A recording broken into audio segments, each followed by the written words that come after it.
പാലക്കാട് നെന്മാറ സജിത കൊലക്കേസിലെ പ്രതി ചെന്താമരയ്ക്ക് ഇരട്ട ജീവപര്യന്തം.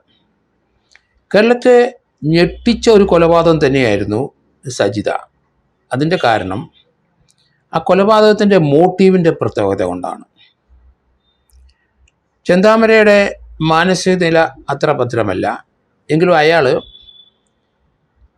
വളരെയധികം അന്ധവിശ്വാസിയാണ്.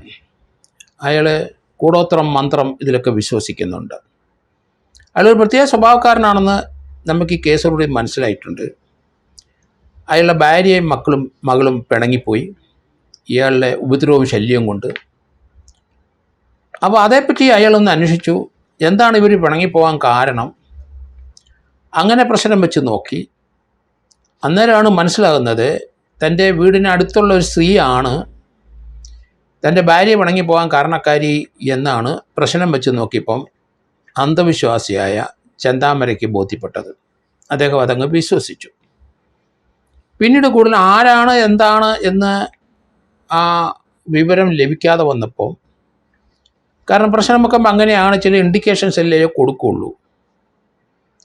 അപ്പം പ്രശ്നം വെച്ച ആൾ പറഞ്ഞു, തലമുടി നല്ല നീളമുള്ള നിങ്ങളുടെ വീടിനടുത്തുള്ള ഒരു സ്ത്രീയാണ് ഇവർ പിണങ്ങിപ്പോകാൻ കാരണം എന്ന് ചെന്താമരയെ പറഞ്ഞ് മനസ്സിലാക്കി കൊടുത്തു.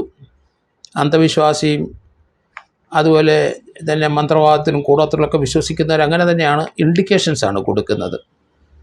അങ്ങനെ ഒരു ഇൻഡിക്കേഷൻ കൊടുത്തു, മുടി ഏറ്റവും നീളമുള്ളൊരു സ്ത്രീ തന്നെ. പിന്നെ ചെന്താമര അത് കണ്ടുപിടിച്ചു. തൻ്റെ വീടിനടുത്ത് 3 സ്ത്രീകളോളം മുടി നീണ്ടവരുണ്ട്. അതിൽ ഏറ്റവും കൂടുതൽ മുടി നീണ്ടു കിടക്കുന്ന ആരാണ്? അതാണ് നിർഭാഗ്യവതിയായ സജിത. പാലക്കാട് നെന്മാറ പോത്തുണ്ടിലെ സജിതയാണ് തൻ്റെ വീടിനടുത്ത് താമസിക്കുന്ന അവർക്ക് ഏറ്റവും കൂടുതൽ നീളമുള്ള മുടിയുണ്ടെന്ന്. പിന്നെ ഒന്നും ആലോചിച്ചില്ല, അയാൾ വെട്ടുകത്തിയൊക്കെ റെഡിയാക്കി രഹസ്യമായി അവർ തന്നെ വീട്ടിലുള്ളപ്പം അവരുടെ വീടിൻ്റെ പിൻവശത്തെ വാതിലിൽ കൂടെ അകത്ത് കയറി അവരെ വെട്ടിക്കൊന്നു. ഇയാളുമായിട്ട് യാതൊരു ബന്ധമില്ല, വൈരാഗ്യമില്ല, അങ്ങനെ ഒരു അടുപ്പമില്ല. പാവപ്പെട്ട ആ സ്ത്രീയെ അയാൾ വെട്ടിക്കൊല്ലുകയാണ് ചെയ്തത്. ആ കത്തി അയാൾ അവിടുന്ന് കൊണ്ടുപോയി തൻ്റെ വീടിൻ്റെ അലമാരയുടെ അടിയിൽ കൊണ്ട് വെച്ചു. അന്നേരം ധരിച്ചിരുന്ന ഷർട്ടിൽ രക്തം പറ്റിയിരുന്നു. ആ ഷർട്ട് അയാൾ കത്തിച്ചു കളഞ്ഞു, തെളിവ് നശിപ്പിച്ചു. ഇയാൾ വീട്ടിൽ നിന്ന് ഇറങ്ങിപ്പോകുന്നത് അതിനടുത്തുള്ള അയൽവക്കംകാരി കണ്ടിരുന്നു.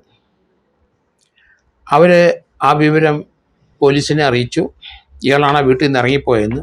അങ്ങനെ പോത്തുണ്ടി സജിത വധക്കേസ് പ്രതി ഇയാളായി. ഇയാളെ പിടിക്കുന്നതിന് മുമ്പ് ഇയാൾ പാലക്കാട് നെന്മാറ പോത്തുണ്ടി വനത്തിലേക്ക് കയറി 2-3 ദിവസം വനത്തിൽ തന്നെ കഴിച്ചു കൂട്ടി. നാട്ടുകാരും പോലീസും എല്ലാം കൂടെ ചേർന്ന് ഇയാളെ പിടിച്ചു, അറസ്റ്റ് ചെയ്തു. ഇയാൾ ആ കേസ് ശിക്ഷ നടപ്പാക്കുന്നതിന് മുമ്പ് 2 വർഷവും 9 മാസവും ഇയാൾ ജയിലിൽ കിടന്നു. അതിനുശേഷം ഇയാൾക്ക് ജാമ്യം ലഭിച്ചു. പക്ഷേ കേസിൻ്റെ ട്രയൽ തുടങ്ങുന്നതിന് മുമ്പ് തന്നെ ജാമ്യം ലഭിച്ചു. കാരണം റീമാൻഡ് പീരീഡ് ആണല്ലോ. അതുകൊണ്ട് കോടതി ജാമ്യം കൊടുത്ത് കണ്ടീഷൻ ജാമ്യമാണ്. ഇയാൾ ഇറങ്ങി വന്നാൽ പലരെയും കൊല്ലും, സാക്ഷി പറഞ്ഞവരെ കൊല്ലും എന്നൊക്കെ കോടതിയിൽ പറഞ്ഞെങ്കിലും ഇയാളെ ജയിലിൽ നിന്ന് ഗവൺമെൻറ് ഇയാൾക്ക് പരോൾ അനുവദിച്ച് കൊടുക്കുകയാണ് ചെയ്തത്. അവിടെയാണ് ഈ ഗവൺമെൻറ്റിൻ്റെ നിലവാരത്തെ അവരുടെ ആരാണ് അതിനെ റെക്കമെൻഡ് ചെയ്ത്, ആരാണ് ആ ജയിൽ ഇവിടുത്തെ പരോൾ അനുവദിക്കുന്ന കമ്മിറ്റിയിലെ അംഗങ്ങൾ, അവരതിൻ്റെ റെസ്പോൺസിബിളാണ്.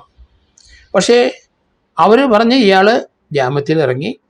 ഇയാൾ നെന്മാറയിലെ അല്ലെങ്കിൽ പോത്തുണ്ടി പഞ്ചായത്തിലെ അതിർത്തി കയറാൻ പാടില്ല, അവിടുത്തെ പോലീസ് സ്റ്റേഷൻ അതിർത്തി കയറാൻ പാടില്ല, കണ്ടീഷനായിട്ട് വെച്ച് കൊടുത്തു. എങ്കിലും ഒളിച്ചും പാത്തും ഇയാളുടെ വീട്ടിലൊക്കെ ഇയാൾ വരുന്ന നാട്ടുകാർ ശ്രദ്ധിച്ചു.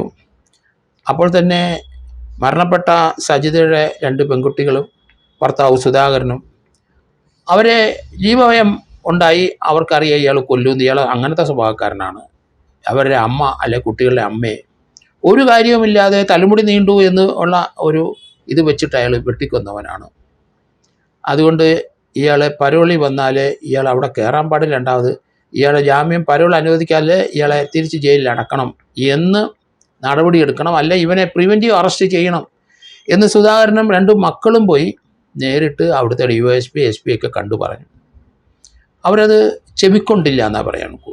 കാരണം അവർക്ക് അത് അവരുടെ ഇത് അർത്ഥം മനസ്സിലായില്ല. അവരെന്തിന് DYSP SP ആണെന്ന് ഞാനിപ്പം ചോദിക്കുന്നത്. കാരണം അവരുടെ ഭയം, നാട്ടുകാരുടെ ഭയം അവർ ഉൾക്കൊള്ളാൻ പോലീസിന് കഴിഞ്ഞില്ല. ഇയാൾ ജയിലിൽ നിന്ന് വന്ന ശേഷം ഈ പരോളിൽ നിൽക്കുന്ന സമയത്ത് ആ പെൺകുട്ടികളുടെ പിതാവ് സുധാകരനെ, അവരുടെ സുധാകരൻ്റെ അമ്മ ലക്ഷ്മിയെ ഇയാൾ നിഷ്കരണം വെട്ടിക്കൊന്നു. ജാമ്യത്തിൽ ഇറങ്ങി 2 വർഷം 9 മാസം ജയിലിൽ കിടന്ന് ഇറങ്ങിയവൻ ഇവരെ ജനുവരി 27, 2022 വെട്ടിക്കൊന്നു.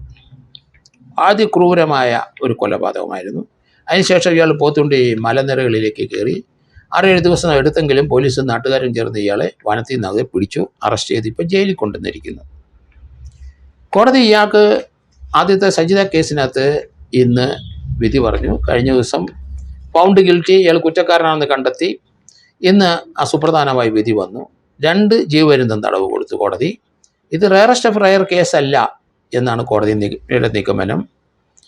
കാരണം ഇത് റയറസ്റ്റ് ഓഫ് റയർ കേസിനകത്ത് വരും എന്നാണ് എനിക്ക് തോന്നുന്നത്. കാരണം അയാളുടെ വൈരാഗ്യമില്ലാത്ത, അയാളോട് കുറ്റം പറയാത്ത, അയാളുടെ ഒരു സഹോദരനെ പോലെ കണ്ട ഒരു സ്ത്രീ, അയാളുമായിട്ട് ഒരു സംസർഗവും ഇല്ല, ഒരു ബന്ധവുമില്ല.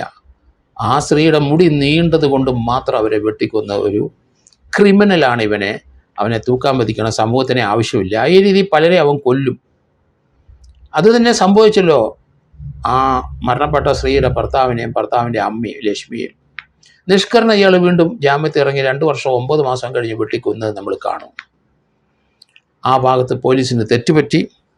എന്തായാലും കോടതിയുടെ ഇപ്പോഴത്തെ ഈ നിരീക്ഷണത്തിന് 2 വർഷം ജീവപര്യന്തം കൊടുത്ത് റയറസ്റ്റ് ഓഫ് റയർ കേസ് അല്ല എന്ന് കോടതി പറഞ്ഞെങ്കിലും 2 തടവ് കൊടുത്തതിൽ നിന്ന് കോടതിക്ക് അതിൻ്റെ സീരിയസ്നെസ് മനസ്സിലായിട്ടുണ്ട്. ഇയാളെ പരോൾ അനുവദിക്കുന്നെങ്കിൽ വളരെയധികം സൂക്ഷിച്ചു വേണമെന്ന് കോടതി ഇപ്പോഴേ നിരീക്ഷിച്ചിട്ടുണ്ട്. കാരണം ഇയാൾക്ക് ഇനി ജീവിതത്തിൽ പരോൾ അനുവദിക്കാൻ പാടില്ല. നേരത്തെ പരോൾ അനുവദിച്ചു, 2 പേരെ വെട്ടിക്കൊന്നവനാണ്. ഇയാൾ നന്നാകുമെന്ന് കോടതിക്ക് പ്രതീക്ഷയില്ല എന്ന് പറയുന്നുണ്ട്. ഇയാൾക്കൊരു മാനസിക രോഗവും ഇല്ല എന്നും കോടതി വിലയിരുത്തി. ഇയാൾ സ്ഥിരം കുറ്റവാസനയുള്ള ഒരാളാണെന്ന് കോടതി പറയുന്നുണ്ട്. സ്വഭാവം മാറുമെന്നോ നന്നാകുമെന്ന പ്രതീക്ഷയില്ല. കോടതി ആ ഇരട്ടക്കൊലക്കേസിൻ്റെ കാര്യം ഇതിനകത്ത് പറയുകയും ചെയ്തിട്ടുണ്ട്. അങ്ങനെ ഒരു സംഭവം കൂടെ ഉണ്ടായിട്ടുണ്ട്. ഏതായാലും ആ ഇരട്ടക്കൊലക്കേസിനകത്ത് തീർച്ചയായിട്ടും ഇയാൾക്ക് ക്യാപിറ്റൽ പണിഷ്മെൻറ്റ് ഇയാളെ തൂക്കാൻ വിധിക്കും എന്നാണ് ഞാൻ കരുതുന്നത്.